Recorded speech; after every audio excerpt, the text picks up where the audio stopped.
After the BBC's documentary on the Burning Sun scandal came out and highlighted Goo Hara's crucial role in the investigation, attention has returned to the unsolved burglary at her home just 50 days after her passing. 4 years later, with no one held accountable, questions remain about who committed this crime and why they haven't been caught yet. After the main people involved in the Burning Sun were put behind bars, the scandal ended up fizzling down a bit as people kept focusing on other news. That was until BBC released an hour-long documentary about the whole thing with facts and footage that nobody had ever seen before. Titled Burning Sun, Exposing the Secret K-pop Chat Group, the documentary shone a light once again on the scandal and brought a new perspective to it. The BBC documentary shifted the focus from the shock value of beloved Korean artists committing crimes to the real impact on victims and the challenges that were faced by journalists who exposed them. The documentary centers on the work of two female journalists, Park Hyo-shil, who broke the story about Jung Jun-young's Molka videos in 2016, and Kang Kyung-yoon, who uncovered the Burning Sun scandal 3 years later and the involvement of the key figures such as Jung Jun-young, Big Bang Seungri, and Choi Jong-hoon of FT Island. As mentioned, the documentary features interviews with victims and previously unseen footage, with one clip showing Seungri grabbing a woman's arm and shouting at her to keep her mouth shut. However, one of the most shocking things to learn about was just how involved the late Goo Hara was in bringing justice to the victims. Goo Hara faced immense hardships before her tragic passing as she was embroiled in a legal battle with her ex-boyfriend Choi Jong-bum, who not only physically and mentally harmed her but also destroyed her property, secretly filmed an inappropriate video of her, and then used it to blackmail her. A few days after Hara took her own life, reporter Kang Kyung-yoon spoke about her as she recalled calling Hara after hearing about Sully's passing. Reporter Kang urged her to stay strong, avoid making any drastic decisions, and to keep fighting until the end. She also talked about the struggles Hara faced with her ex-boyfriend. Despite him being found guilty and receiving a suspended sentence in his first trial, public opinion was harsh on Hara, with people criticizing her constantly, especially about the private video. The reporter shared that Hara was deeply upset when her ex-boyfriend was acquitted of filming her without her consent. However, the most shocking thing that was revealed was that Goo Hara had actually reached out to Kang Kyung-yoon so she could assist with the Jung Jun-young chat room case. After she reported on the case, Hara contacted the reporter, expressing a desire to help despite being a victim of a similar situation, as she was eager to take an active role in addressing the issue. She went on to say, "She courageously asked around for my contact details and contacted me first. She said she wanted to help in any way she could to uncover the truth behind the case, and she actually provided lots of help." This left netizens moved to tears by her kindness. The BBC documentary also highlighted Hara's efforts in helping to bring the criminals to justice. Reporter Kang revealed that Hara played a crucial role in the investigation by providing key information about the police officer mentioned in the group chats. The reporter remembered Hara reaching out and expressing a strong desire to help. Being close to Choi Jong-hoon, Hara confirmed seeing suspicious things on his and other celebrities' phones. When the reporter explained what she needed, Hara called Choi Jong-hoon and persuaded him to talk to the reporter and reveal the police officer's identity. Choi confirmed the officer's identity as Yoon Kyung-eun, stating he wasn't a fictional character and had indeed helped them. Kang recorded the phone conversation, which became a major breakthrough in the case and led to headlines about the illegal Kakao Talk group chats. She talked about Hara's bravery, saying Goo Hara was a woman who was really courageous. "When she was talking with me, no matter what I said, she always said, 'Me too, I want to help, I'm a victim of revenge.'"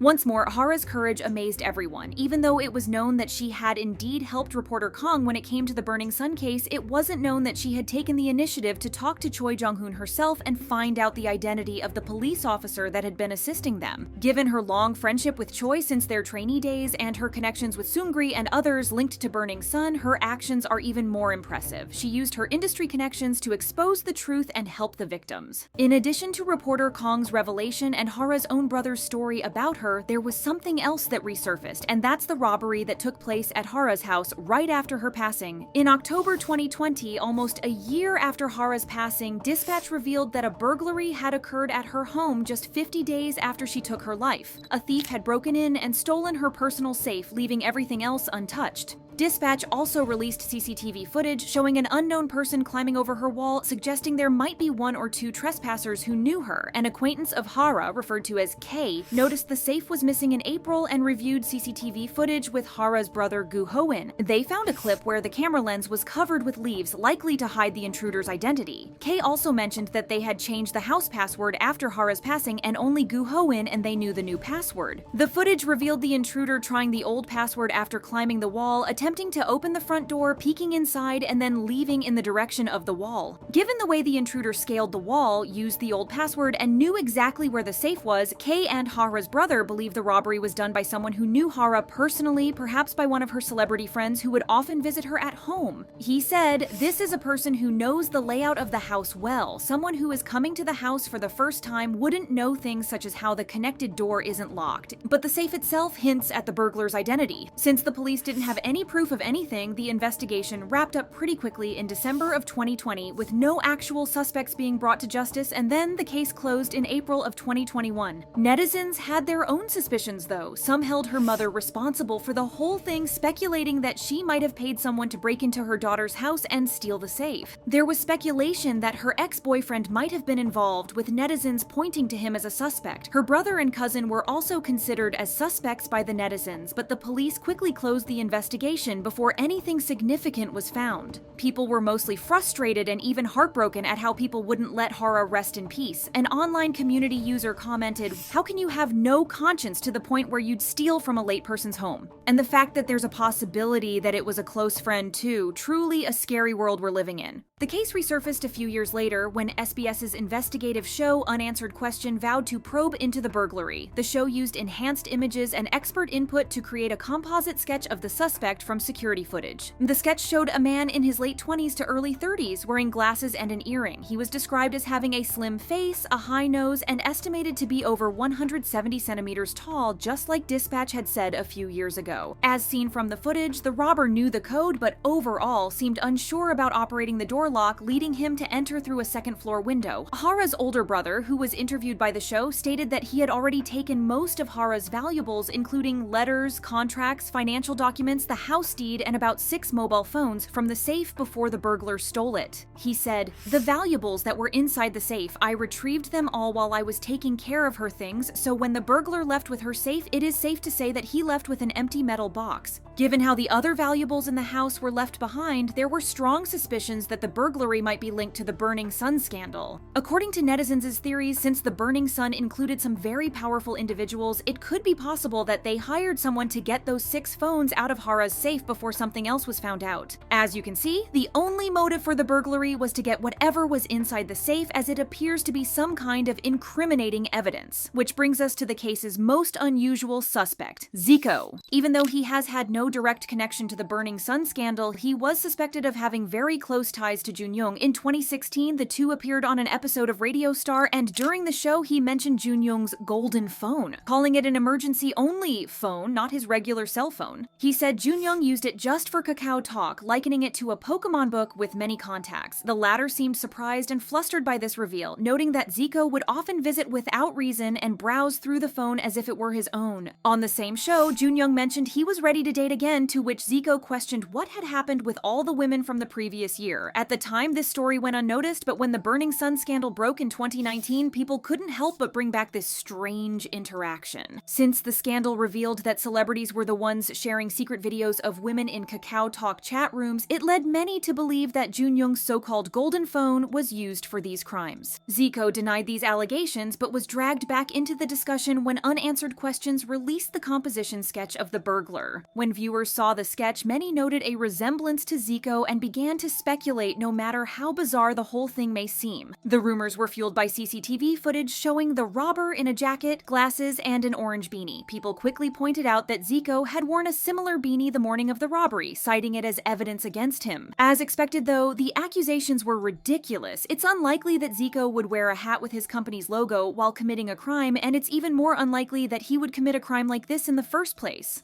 Other netizens ridiculed the people that even assumed this in the first place, joking that Zico probably has better things to do rather than break into other celebrity homes and steal empty safe. Unsurprisingly, the day after the episode aired, KOZ Entertainment quickly denied that Zico was involved in the robbery. They also warned of legal action against those spreading these serious rumors, which was the right thing to do. Even though Zico's definitely not the culprit, it still doesn't answer the question on who stole Hara's safe and what would they stand to gain from it. Was it her mother trying to get any documents that would help her steal her daughter's inheritance? Was it one of the Burning Sun guy who feared that Hara might have more evidence of their crimes stashed away in the safe? Or could it have been the ex-boyfriend, knowing what was on the phones and how it might affect him? Since Hara's brother confirmed that he hasn't managed to unlock the phones yet, we still don't know what valuable information kept these phones hidden. What we do know is that before taking her own life, Hara had posted "I'm scared" on her secret Instagram account, which according to many netizens hints at a possibility of someone going after her. Despite the speculations, it seems unlikely that this case will be solved soon, especially since the police lost interest quickly.